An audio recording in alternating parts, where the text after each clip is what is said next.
welcome you guys. So if you've run into a problem where your Z will not start, it basically cranks but won't start. And first I would listen to when you turn it on before the start position to make sure that you hear your fuel pump, and your fuel pump is behind your passenger seat.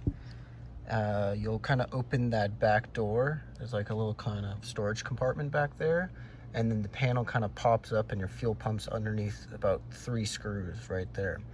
So make sure you hear that prime. If you hear that prime, that's good. So that would be the first thing I would check.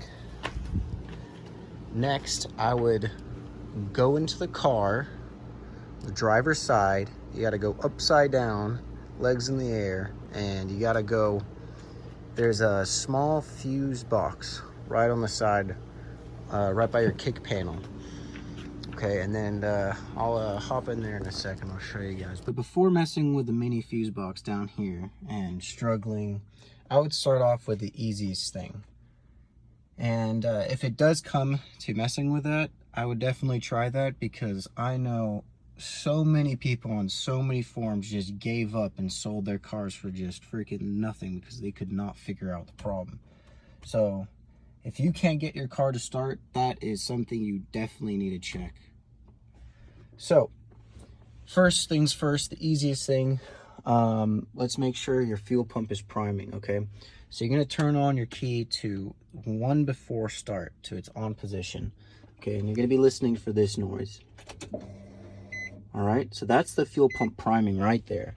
So if it's not priming, then it's time to go underneath the hood, behind the battery. You're gonna have to take off that kind of plastic fairing just at the back of your hood, right by your windshield wipers. It's right here. You take that up, you'll see your smart fuse box right behind the battery with a plastic cover on it. And right on the top of it, it gives you a little diagram telling you what's what, all right? So I'll show you probably a picture of it or something where it's located, the exact relay. But if it is that, this is the relay you'll need to get, because they do not sell new OEM relays anymore. And if you want to get a used one, or not super expensive, but I want something brand new, something that's not going to break down on me again. So I found that there is another ORM relay you can get that is exactly the same, but it just has one more letter to its kind of part number.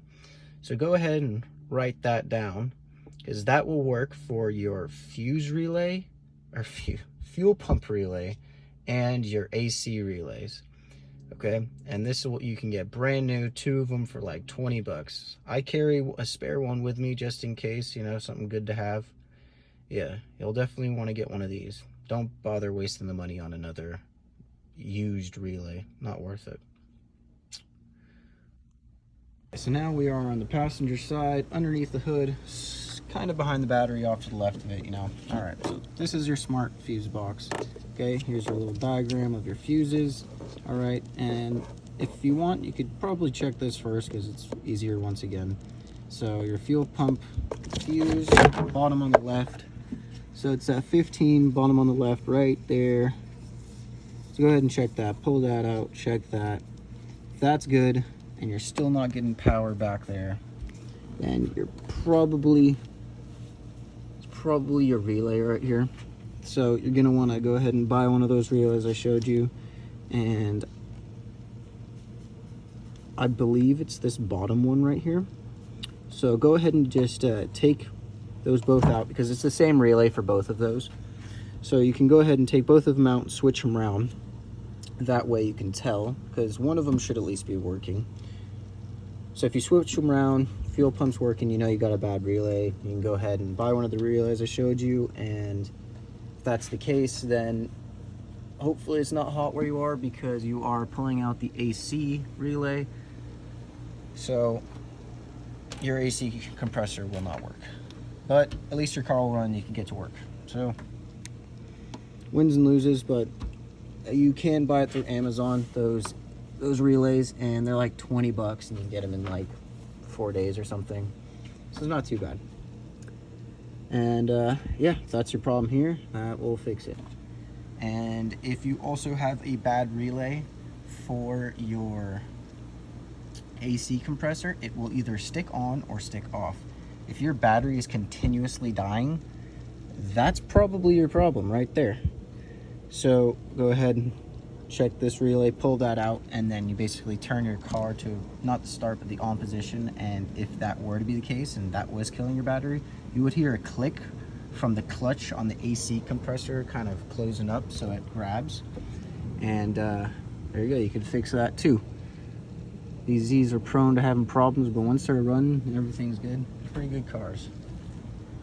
All right, so now we're on the driver's side. So we're gonna go underneath. And you can go underneath by either open up the door all the way or going upside down like I do, up in here. And you'll see that underneath this, you'll see the mini fuse box. All right, so now we're by the mini fuse box. So these two 15-watt fuses power this entire fuse box. So go ahead and pull these two out, check if they're blown. If they're blown, go ahead and grab your spare or another 15-watt fuse and try and just poke it in there. If it blows right away as you poke it in there, that means you've rubbed through somewhere and you got a short. So go ahead and find these two blue-white wires right here.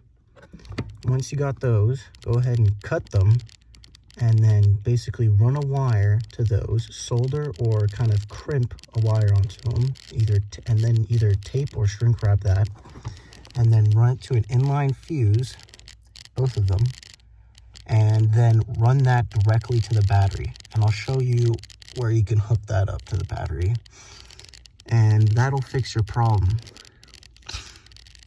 This way, and you have to run fresh power to those two blue and white wires underneath the dash to power that fuse box and to stop it from destroying those fuse boxes, because that's one of the problems with it shorting so bad, and with so much power going to it, it would short out the whole fuse box. The wire was shorted, but then it would also short the fuse box, melting bits in it and screwing it up. So once you've ran fresh wires to those two wires that I showed you, those two blue and white wires, you put two 15-watt fuses in there, you're good to go. All right, so your car will start, and that will be awesome. You'll be extremely happy, just like I was. All right, next problem is when those two wires get to here, one of them splits off and powers your fan for inside the car, running your AC, your heat, just the fan in general. Okay, so when that happens, you go ahead and you go in here, and there's that blue and white wire with a pink highlight. So that wire powers that fan, okay? And even if you have a different ear, it's basically the same thing, and it's really easy to spot. By the same thing, I mean it's the thickest wire that goes to that fan. The other four wires are quite skinny. You'll obviously be able to tell the difference. So you go ahead and cut that blue, white, and then pink highlighted wire, and you run another inline fuse with another 15-watt fuse in it, and then you take that and you run that to the battery just like you did over here. And then your car will start, and she'll have AC, and you'll be good to go. Nothing better than that. Okay, so if you found out the problem is that mini fuse box and those two wires I showed you, and you're trying to run an inline wire to those, I would just instantly start running 3, because if that's your problem, like I said, you're gonna need to fix your fan as well. So you go ahead and come over here. I have this ghetto rigged right now, but it's okay. It's just to stop positive from hitting the hood and doing something I would rather not. So you can go ahead and do that. You got two kind of areas you can just hook up wires to. So you just kind of unbolt that. You get a little eyelet, you chuck that on, you either crimp it or you can just solder and crimp. I soldered and crimped, so it's just a better connection. So that's what you can do. You can do that for both of them, and then you'll be good. Well, all three of them. Two 15 inline fuses for your fuse box and one for your fan motor, and then you'll be good. All right, so if you like this video, go ahead and like, subscribe, and if you guys have any questions, feel free to just message me. And if you have any other electrical problems, go ahead and message me. I could probably give you a good heading to go, and if I fixed it, I can give you perfect directions to make another video for you guys. No problem. Just let me know.